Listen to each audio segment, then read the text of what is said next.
Duniani nilikuwa naongea naye, anazungumza, anasema kwa duniani bado ni wachache sana, wakati ambapo wahalifu wa kimitandao ni wengi, na uhalifu wao hauishii tu katika mambo ya kifedha, unagusa mpaka maisha ya binadamu, na kuna hatari sana mtu akiamua kukupoteza. Kama wataongezeka wahalifu, tutakuwa katika maisha magumu sana na wakati mgumu sana. Kabla ya kupata ujumbe, ulikuwa ukizungumzia kuelezea kujibu ile swali la kuhusu namna gani utafahamu iliyojitokeza kipindi kile, benki fulani ilipotokea labda imezima, ukasema kuna mgongano, ilizima umeme, sijui kuna kitu gani kilizima mle, mambo ya mtandao ikatokea, watu wakahisi sasa labda udukuzi. Unajua kilichotokea pale, taarifa ambazo za ndani ndio ni kwamba kulikuwa kuna incident au matukio matatu yaliyoongozana. Ndio. La kwanza ni kwamba umeme ulikuwa na hitilafu, kilichopelekea system zao zikazima. Lakini cha pili, kukatokea na hitilafu pia ya moto, tahadhari ya moto, ambapo wafanyakazi wakalazimika kutoka nje. Na cha tatu, ile mifumo yao ya mobile kwa ajili ya simu za viganjani ikawa imeshindwa kufanya kazi. Kwa hiyo ikawa inatoa taarifa ambazo si sahihi.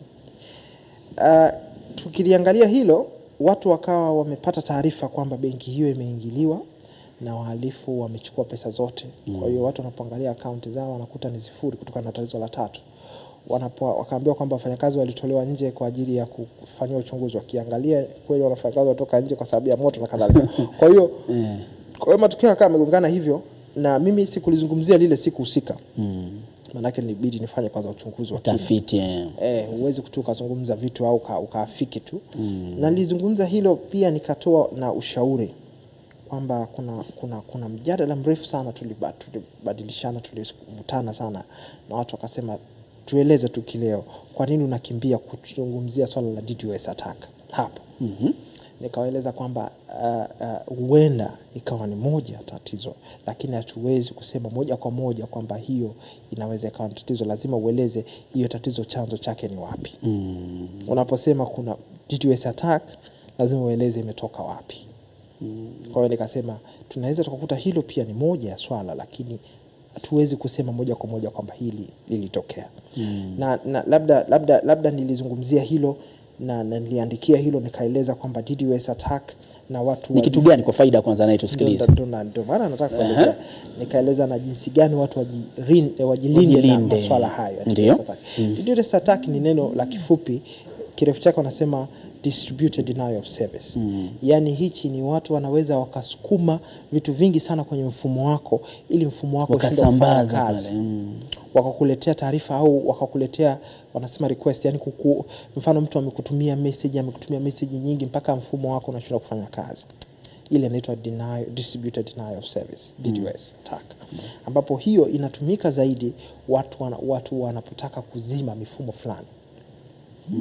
Au watu wa kikundi cha watu wanaovaa zile kama wanasema mask wanaitwa anonymous, maarufu sana.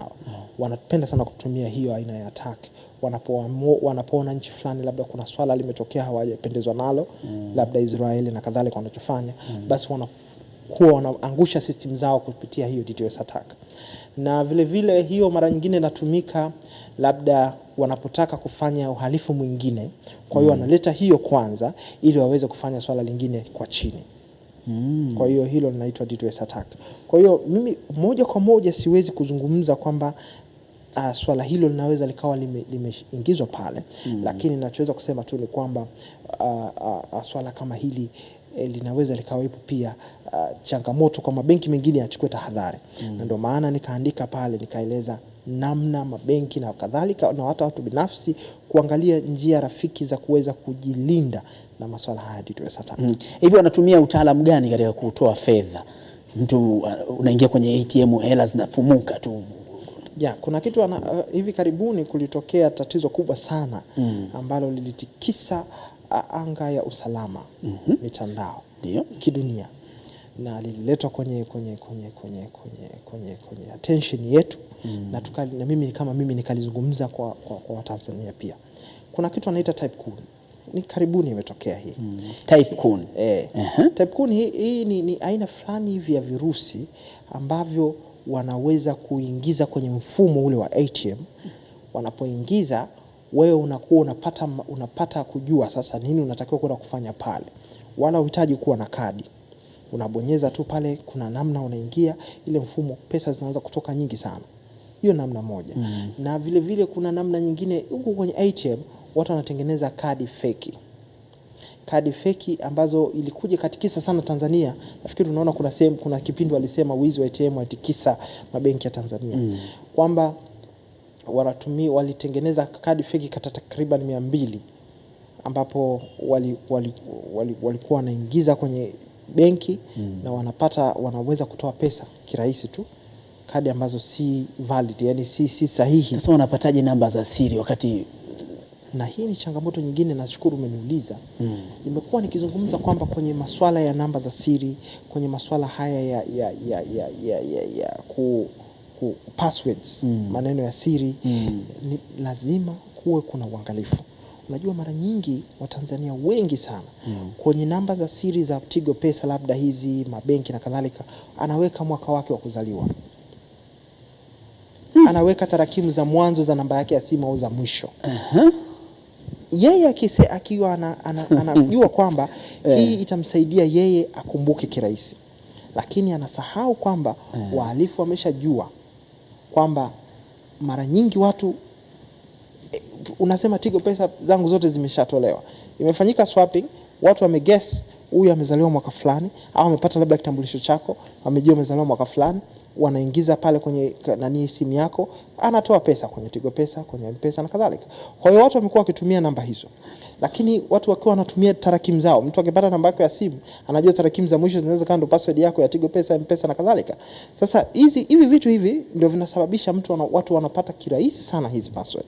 Kingine, watu wanatumia majina. Hizi ni sasa kwenye password, kwenye emails na kadhalika. Mtu anatumia jina, vitu virahisi tu, anaandika neno kuna neno tu rahisi na vitu kama hivyo. Kwa hiyo ina mahusiano. Hata kuna baadhi kwenye mitandao wa Facebook, kuna mtu ambaye siojulikana anakuja msichana anasema kwamba fulani, nimependa mimi uwe rafiki yangu, wasiliana na mimi kwenye email hiyo. Hilo pia ni tatizo lingine ambalo linaitwa phishing, na uhalifu nitauelezea kidogo. Swali zuri hilo. Lakini kwenye masuala ya password hapa nimalizie kidogo, ni kwamba nini na washauri nini wa Tanzania? Ndio. Na washauri kitu kimoja cha msingi, kwamba unapoweka password au maneno yale ya siri, pin zile za kwenye hizi za miamala pesa au kwenye mabenki, jaribu kutotumia hivyo vitu, hizo namba au maneno marahisi. Kwenye upande wa password tunashauri, na sio kwamba tunashauri tu, tunasisitiza ushauri ambao ni wa msisitizo, kwamba hakiki kwamba kuna herufi ndogo, kuna herufi kubwa, kuna namba, na kuna zile alama zile, labda mishangao, jumlisha na kadhalika. Tunasema characters zile nyingine. Kwa hiyo ukiweka hizo kwa pamoja, unapata kitu ambacho ni kizuri. Ile password, hata ile namna ule mhalifu kuweza kuigundua inakuwa ni shida. Lakini vile vile kuna kitu anaita password cracking, ambazo hata password yako mtu haijui. Kuna software zipo ambazo akiingiza kwenye kompyuta anaweza kujua password yako. Sasa ile kwenye hizo password cracking tools hizo, ukiweka password ya namna hiyo, hata yule mhalifu anatumia muda mrefu sana kupata, na wakati mwingine wanakuwa wanashindwa. Hiyo ni moja. Lakini kwenye upande wa simu tulikuwa tukajadili, nakumbuka tulikuwa tunasema watu wafanyeje. Namba tu waweke 1 2 3 au waweke nini? Tunaambia siku umri wa kuzaliwa, tuwashauri waweke nini? Tukasema kwamba ushauri tu kwamba kwenye simu zile, hasa hizi simu ambazo zina tarakimu tu, na hizi simu hata hizi za sasa hivi BlackBerry na kadhalika, unakuta namba zimetawanywa sana. Tunazungumzia hizi kama hizi Nokia hivi, ambazo zina namba na tarakimu hapo hapo. Sasa tulichoshauri ni kwamba unaangalia ile simu yako, kwenye herufi unatengeneza jina, neno labda matatu. Ndio. Assume tuseme labda ela, let's say ALAP. Unatafuta namba iliyoko kwenye E, namba iliyoko kwenye A, namba iliyoko kwenye LA pamoja na P. Unatengeneza password kwenye pad yake pale. Kwenye pad unatafuta namba zile, ndio unatengeneza, ili wewe usisahau kwamba password yako hata ukiweka baadaye unakumbuka kwamba nilikuwa password yangu ni ALRP au let's say YAJK, lakini kuna namba chini ya yale maneno ndio kwenye simu. Kwa hiyo tunashauri watu watumie hiyo njia. Hiyo inasaidia inasaidia kwa sababu ni vigumu mtu kuguess kwamba umetumia hiyo na inarahisisha wewe kukumbuka. Alafu vile vile tukazungumza kwenye upande huu wa password kumalizia ni kwamba watu wajaribu sana kuto umetumia password ngumu, umefanya kitu vyote vigumu, lakini ile password yako, unatembea ofisi nyingi sana sasa hivi, wameweka password pale kwenye kompyuta. Unajua zile karatasi za njano zile, vile karatasi vile venye gunde. Unakuta ameweka password yake pale, ameweka kwenye kompyuta yake. Sasa mtu akija akiona anajua. Labda kurahisisha kwa sababu kompyuta labda ni matumizi ya ofisi. Isiwe mbaya sana hiyo kwa sababu sasa hivi kuna uhalifu mkubwa sana na Tanzania unakuja kwa kasi sana, ambapo mhalifu anaweza kuingia kwenye jengo lolote lile kwa namna, kuna njia ambazo zipo zinapitiwa, mtu ana gain access ya jengo. Sasa yule mtu akiingia, yeye cha kwanza ana target kuangalia vitu ambavyo atatoka navyo. Kuna vitu kama dumpster diving, kupitia maeneo ya matakataka, pale mnapotupa takataka, hapo anapokusanya zile karatasi mlizotupia takataka, utakuta kule kuna mambo mengi, namba za watu za simu, kuna majina, kuna vitu vingi tofauti tofauti umetupa. Kwa hiyo pale anachunguza na kuangalia. Watu hao wanaitwa dumpster diving, unafaa uhalifu. Kuna wengine wanatumia njia hizi social engineering na kadhalika kuingia kwenye majumba, kwenye maofisi na kadhalika, kuweza kujua nini kinaendelea huko ndani. Sasa kama kile kitu umekiweka pale, ni hatari sana. Haya, asante sana Yusuf Kileo. Ukimaliza na ile ambalo ulikuwa unazungumzia kuhusu bwana, email yangu hii hapo, mimi nimependa uwe rafiki yangu sana. Hilo swala ni inaitwa phishing. Phishing ni uhalifu ambao watu wanatumia udanganyifu kuweza kuingia, kupata kwanza kitu kama umesoma zile messages zinavyokuwa, huwa wanaanza na kujaribu kupata tu attention yako. Unajua wanachotafuta pale, wanachoanza hatua ya kwanza nini? Kwamba wewe, je, unapitia email mara ngapi?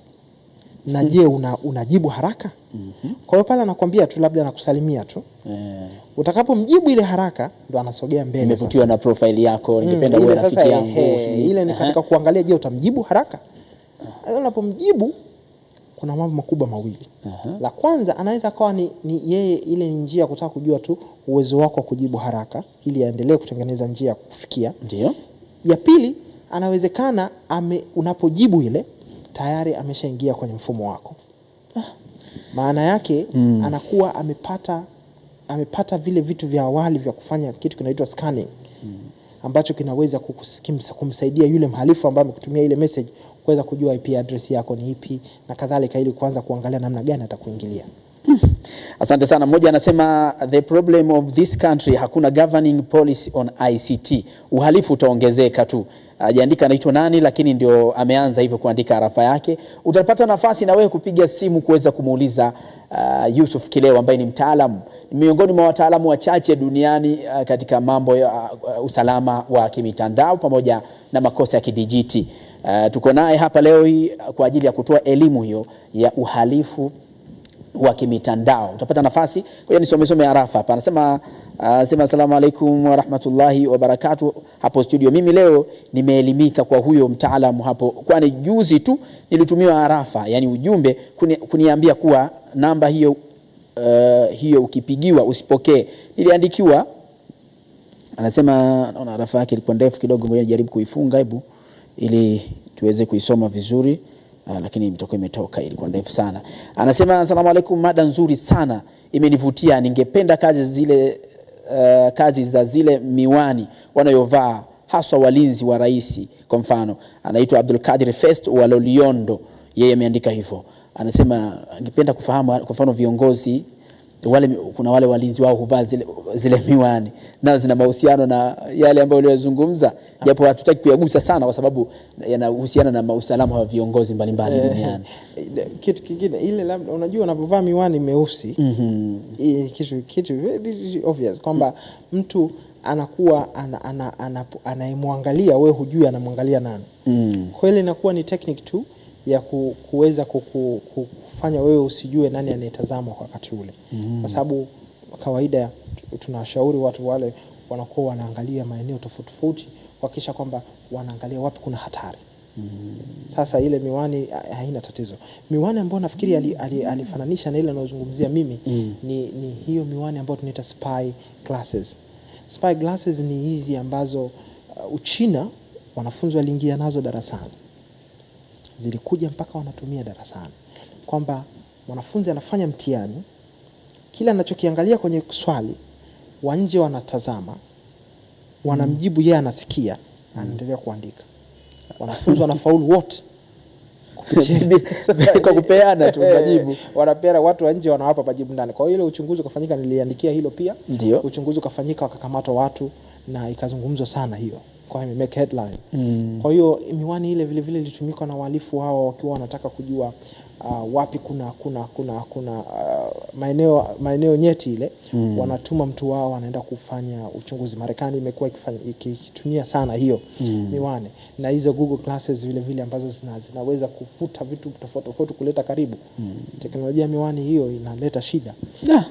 Anasema asalamu alaykum bro Yusuf, yuko fiti sana kwenye hayo masuala, ila mimi naomba atueleze kwa kifupi kuhusu wale wa China waliokamatwa Nairobi kwa uhalifu wa kimtandao. Ni Mwanahamisi Atwa kutoka Kia kwa Kilimanjaro ameuliza, una taarifa ya wale wa China? 77. Hii taarifa ililetwa, nilipata mimi na nikaichunguza kwa karibu sana. Kuna watu 77 Uchina wa Uchina walikuwa wako Nairobi, wakaweza kuvamiwa na kugundulika kwamba walikuwa na mitambo ambayo inasadikiwa ilikuwa inafanya udukuzi na masuala mengine ya kihalifu mtandao. Kilichopo pale ndio nilizungumza hili swala. Niliwahi tulipotoka Johannesburg. Ndio. Kubwa kama uliangalia ripoti niliyoitoa, kubwa kabisa kwamba walisema sisi ndio kesho tunaathirika zaidi. Kwa sababu wenzetu kule wameshaanza kujipanga, lakini sisi bado. Na kwa vile hatujaanza kujipanga, watu wanaona, unajua wahalifu wanaangalia, tunasemaga the weakest link. Wapi kuna udhaifu? Wapi kwenye udhaifu tuingie kule. Kwa hiyo Afrika kule tujajipanga. Nimetoka kulizungumza hilo.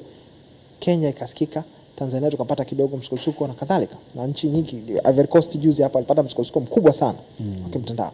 Kwa hiyo Afrika sasa wakati tupo kwenye mkutano tunazungumza hilo, South Africa walikamatwa watu, tatizo lilikuwa kubwa sana na mkuu wao wa masuala ya usalama mitandao tulikuwa naye kwenye mkutano, alichelewa kufika kwenye panel ile discussion panel ambayo mimi nilikuwa naongoza kule.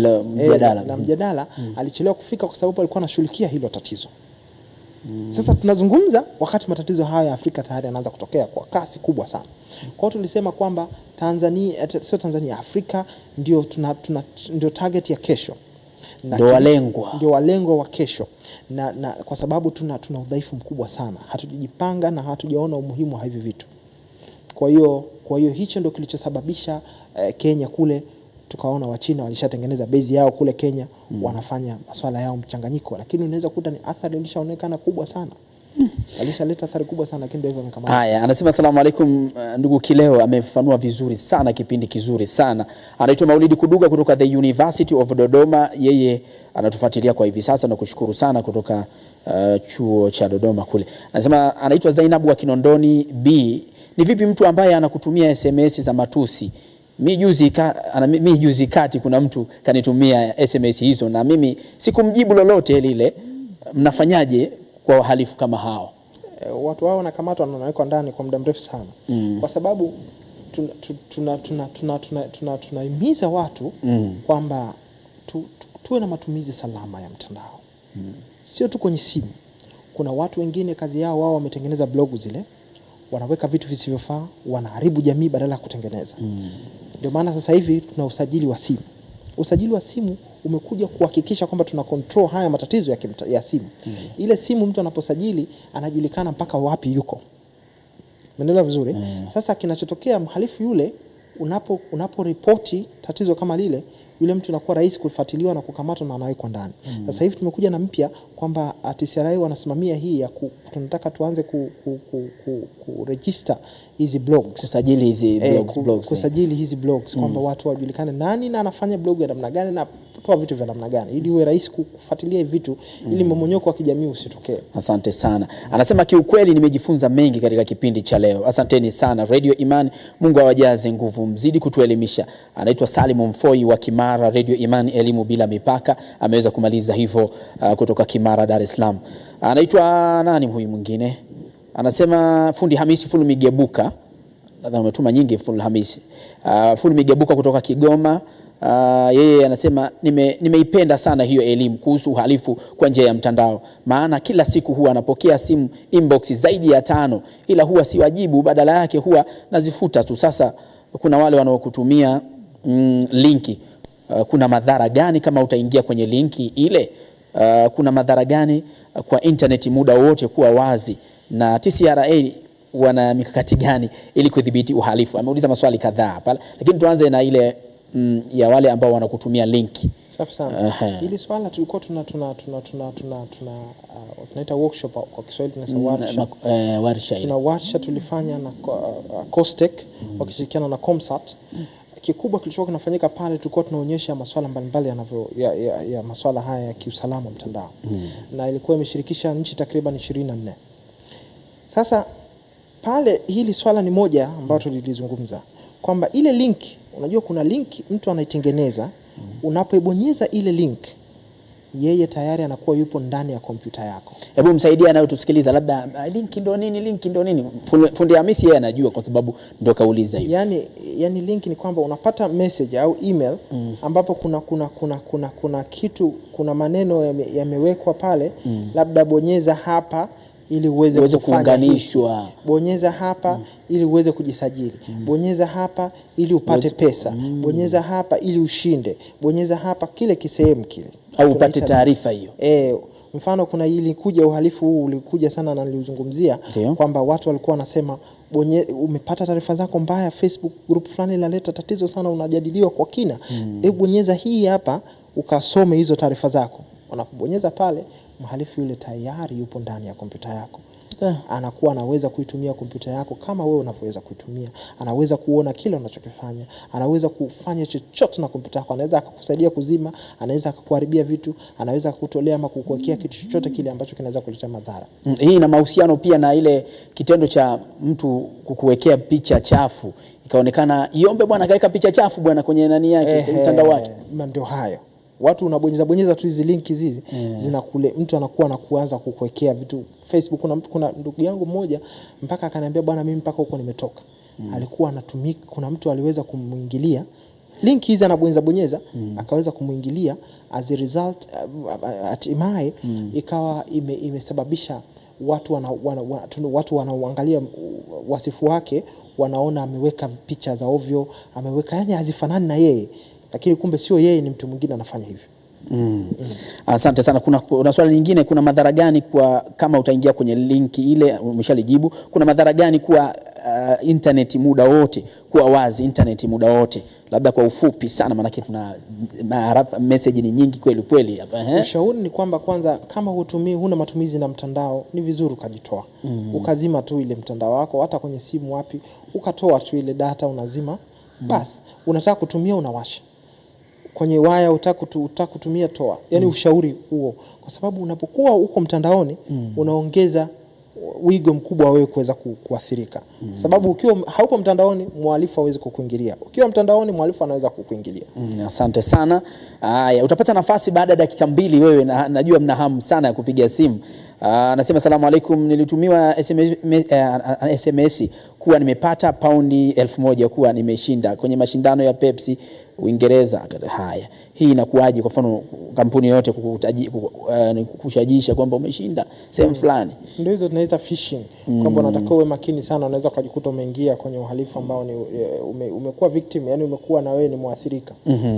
Anasema asalamu alaykum studio, na mimi nasema wa alaykum salam. Anasema mimi ni miongoni mwa waathirika wa mitandao, nimetapeliwa pesa nikatoa taarifa mtandao husika, lakini mpaka sasa sijapata ufumbuzi. Je, nifanyeje? Japo kuandika jina unaitwa nani. Anasema yeye ni miongoni mwa waathirika wa mitandao. Ametapeliwa pesa, baada ya kutapeliwa akatoa taarifa kwenye mtandao husika, lakini mpaka sasa hajapata ufumbuzi. Je, afanyaje sasa? Sasa hivi serikali ya Tanzania kupitia Wizara ya Mambo ya Ndani kuna kitengo kinaitwa Cyber Crime Unit. Hicho kinashughulika na masuala ya haya ya makosa ya kimtandao. Ndio. Una tatizo lako, umeibiwa simu, sijui umefanya nini, kituo chochote cha polisi katoe taarifa hizo. Kule watafanyia kazi na vitu vyako vitapatiwa ufumbuzi mara moja. Lakini kama ukiona kule wanashindwa kufanyia kazi, tunacho kingine TCRA. Kwamba ukifika kule peleka malalamiko hayo kwamba nimepeleka polisi imekwama, nimeleta hapa, pale watakutafutia ufumbuzi. Kwa sababu siku hizi kila kitu, simu zimekuwa registered na kadhalika, mambo tunajaribu kuweka vizuri. Kwa hiyo kila kitu kinachofanyika kama ni kibaya, basi kuna uwezekano wa kufikiwa. Asante sana. Anaitwa Tausi Funga kutoka Dar es Salaam. Mimi binafsi mada ya leo imenivutia sana. Nampongeza mwasilishaji, ila naomba muwe mnamuita mara kwa mara ili tupate elimu ya kutosha. Kazi njema kaka. Nawe pia dada yetu anasema, na tutaendelea kumuita endapo fursa. Unajua hawa ni watu ambao wanahitajika sana sehemu mbalimbali duniani. Watapata nafasi tutashirikiana naye. Je, mitandao kukata pesa kwenye salio la mtu bila huduma yoyote, nini tufanye ili tuweze kupata msaada hapo kwenu? Baadaye nadhani tutamtajia namba zake bwana Kileo, tusaidie. Watu wanataka ushauri mbalimbali. Utabidi leo utatutajia namba zako bwana, ili wasaidie watu ambao wanahitaji ushauri sana. Si haba ukatutajia namba zako, baadaye tutakukumbusha ututajie namba ambazo watakuwa wanakutumia ili kwa ajili ya kupata ushauri zaidi. Anaitwa Ayubu Sariko, Dar es Salaam. Nimeipenda sana mada ya leo, kwani wizi huu wa kimtandao ni mbaya zaidi. Anasema watatumaliza. Nampongeza sana mtaalamu Yusuf Kileo. Naomba wajipange zaidi. Ni kutoka Dar es Salaam akichangia hivyo mada. Ngoja tukapate ujumbe, tukirejea ni wakati mzuri wa kupokea simu sasa. Nikiwa na mtaalamu Yusuf Kileo, mtaalamu masuala ya usalama wa kimitandao pamoja na makosa ya kidijiti. Mimi ni Muhammad Iyombe.